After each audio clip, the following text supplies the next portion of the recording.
Buenas tardes a los convencionales constituyentes y las convencionales constituyentes aquí presentes. Yo vengo en representación del Centro de Derechos Humanos de la Facultad de Derecho de la Universidad de Chile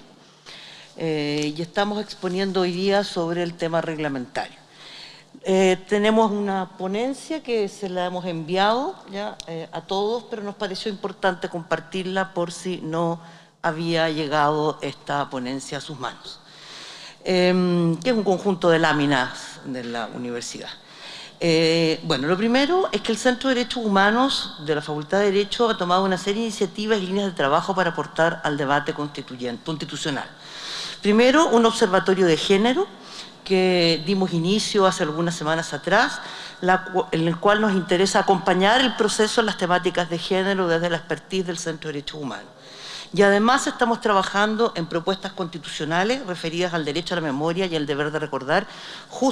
conjuntamente con la Fundación del Museo de la Memoria. Tenemos además líneas de trabajo específicas en derechos económicos, sociales y culturales y personas en condición de vulnerabilidad, migración, derechos de los pueblos indígenas, protesta social, fuerzas de orden y seguridad, límites conforme a los estándares del derecho de los derechos humanos, y derecho a la naturaleza, derecho al medio ambiente y derecho al agua. Sin duda, temas que serán abordados por esta misma comisión y por el trabajo futuro, y ponemos nuestro conocimiento a vuestra disposición. Esta presentación nos interesa centrarla desde la idea del sujeto, el sujeto jurídico, que en general en el ordenamiento jurídico hegemónico tiende justamente a ver, tal como señala Ferrajoli, un gran teórico del derecho, desde la idea de un sujeto que es optimo iure, lo cual implica que toda la concepción del derecho se funda y se estructura a partir de esta idea de un sujeto optimo iure que solo recoge las subjetividades de determinados sujetos y por lo tanto los demás sujetos jurídicos quedan de partida excluidos porque tienen que tender a la homologación respecto de este sujeto optimo iure. Y desde ese punto de vista nos interesa mirar esto desde el principio de dignidad e igualdad humana, desde la realidad específica de los pueblos, quienes actúan como sujetos colectivos a través de sus instancias de representación, y la sociedad civil en su conjunto, más allá de individuos. Esto nos lleva a tres ejes temáticos transversales que son los que vamos a recoger en esta oportunidad. El tema de género, pueblos indígenas, plurinacionalidad e interculturalidad, y la perspectiva mirada de derechos humanos, verdad, memoria y reparación. Respecto de los sujetos jurídicos, en términos generales, pero particularmente desde el género y la teoría feminista, se plantea que la noción abstracta y universal de sujeto jurídico presenta a los sujetos como libres e iguales, ignorándose las relaciones de jerarquía y subordinación que hay entre estos al interior del orden social. Esta jerarquía determina la ciudadanía de los sujetos como colectivos de sujetos discriminados estructuralmente y limitan total o parcialmente el reconocimiento, goce y ejercicio de los derechos y libertades fundamentales de los y las sujetos que están en situación de discriminación estructural. Desde ese punto de vista es fundamental remirar la estructuración de toda la institucionalidad jurídica sobre la idea del sujeto, y en ese sentido, desde el ámbito ya reglamentario, funcionamiento, grupos a escuchar, participación ciudadana, etcétera, etcétera, de considerar esta mirada desde el sujeto. Y desde ese punto de vista recogemos aquí una cita de un filósofo jurista italiano, Pietro Barcellona, que nos dice: para un reconocimiento del otro hay que pensar algo que esté más allá de lo neutro, del universo jurídico. Hay que encontrar una tensión y un equilibrio entre lo común que nos une y la diferencia que nos separa. Sostener la diferencia implica reivindicar un nuevo espacio común, una comunidad de diferentes pero iguales. En esa misma línea, ya, desde el género, hay ya muchos planteamientos y los instrumentos internacionales, parte de lo que han planteado aquí, entre otros Belén Dupará en el sistema interamericano, que nos plantea la idea de un sujeto mujer y un sujeto de derecho en particular, que es una reconfiguración por hacer y por lo tanto ya una subjetividad que recoger desde un punto de vista fundamental. Ahora, específicamente respecto a los pueblos indígenas como sujeto jurídico, es fundamental entender que la participación en el proceso constituyente se debe hacer ejerciendo su libre derecho a la determinación y actúan como sujetos colectivos por medio de sus instancias representativas. En ese sentido, hemos recogido aquí, está en la lámina, pueden verlo, 3 instrumentos del derecho internacional de los derechos humanos. El convenio 169, el que ya se ha aludido, que fundamentalmente la idea es que reconoce el derecho de los pueblos a mantener sus propias instituciones, el derecho a establecer sus prioridades en materia de desarrollo y controlar su desarrollo económico, social y cultural, y el derecho a la integridad cultural. Pero también tenemos, que no me voy a detener en ella para no demorarnos, pero están las citas, los artículos respectivos, la Declaración de Naciones Unidas de Derechos de Pueblos Indígenas y la Declaración Americana de Derechos de Pueblos Indígenas. Y me voy a detener solo en un punto que es central, en la idea de la Declaración de Naciones Unidas de Derechos de Pueblos Indígenas, que establece el derecho de autonomía o el autogobierno en cuestiones relacionadas con asuntos internos y locales. Y ese es un elemento central de cómo debe entenderse el sujeto y la representación indígena. Y en ese sentido, también en la línea que apuntaron mis colegas que me antecedieron, respecto a nutrida jurisprudencia que existe y que fija estándares en el sistema interamericano,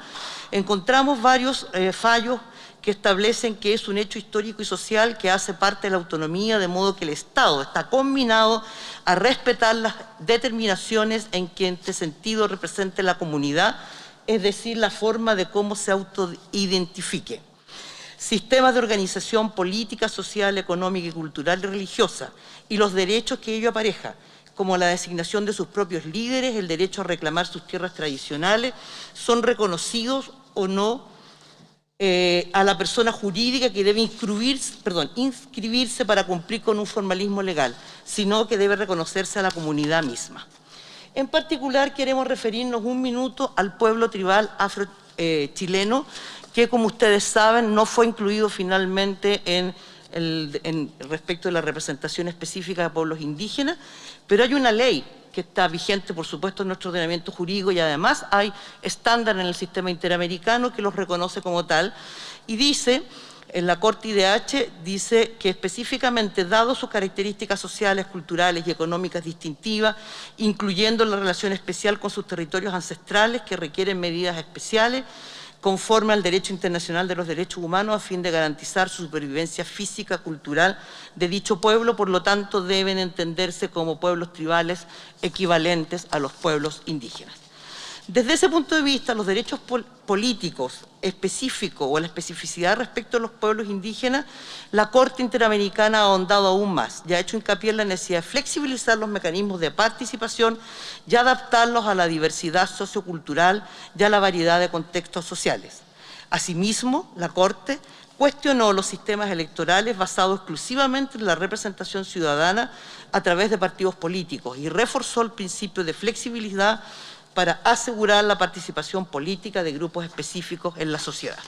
Hay un caso específico que no lo voy a leer, pero está en las láminas, que es el caso de Yatanama versus Nicaragua, donde expresamente la Corte señala, está en la lámina allí, la situación específica. Ahora, respecto de la sociedad civil, estamos hablando de la sociedad en su conjunto, y aquí hay una idea central que está detrás, además de lo que ya hemos mencionado anteriormente a propósito del género del sujeto indígena, que es la idea de la humanidad, que es un concepto central que de hecho muchos sistemas de cambio en la representación han aludido a la idea de humanidad en el sentido de todos, todas, todes, como dijo mi antecesor, quedan, y por favor entendamos en el sentido más amplio, en el sentido de la representación, y damos cuenta, y eso es fundamental, ya han habido cambios institucionales fundamentales en derecho comparado que recogen este principio, incluso no solo como medida transitoria, sino como medida permanente, para asegurar la representación de la humanidad, en este caso la humanidad chilena, podríamos decir, ¿no? Ahora, a nosotros nos interesa el enfoque de género, plurinacionalidad e interculturalidad y derechos humanos. Nos parece que es fundamental tenerlo en consideración para transversalizar en toda la organización y finalmente en lo que arroje esta comisión de reglamentación. Primero, las comisiones, la estructura, composición, mecanismos de decisión y funciones. La Secretaría Técnica, sobre todo en materia de derechos humanos, allí están los estándares establecidos para asegurar la experticia y autonomía a fin de salvaguardar estos enfoques como principios rectores de la legitimidad democrática del proceso. También en los mecanismos de decisión tenemos que tener esta transversalidad a la que hemos planteado, tanto de género, plurinacionalidad y derechos humanos, para que las propuestas de articulado, deliberaciones de iniciativas constitucionales y acuerdo y votación de comisiones y plenarios se funde en estos principios, estas ideas transversales que va a permitir arribar, conforme los mecanismos de derechos humanos y los estándares de derechos humanos, a poder cumplir con los estándares que nos pone hoy día el Derecho Internacional de los Derechos Humanos. La idea de la transversalización, también está el mecanismo de asistencia, donde debe claramente crearse mecanismos de asistencia y publicidad, audiencia, participación ciudadana, consulta y participación indígena en particular, ya se han referido otros al tema. La transversalización responde a un proceso de evaluación de las implicaciones que cualquier acción política o programa planificado en todas las áreas y en todos los niveles de decisión tiene para, 1,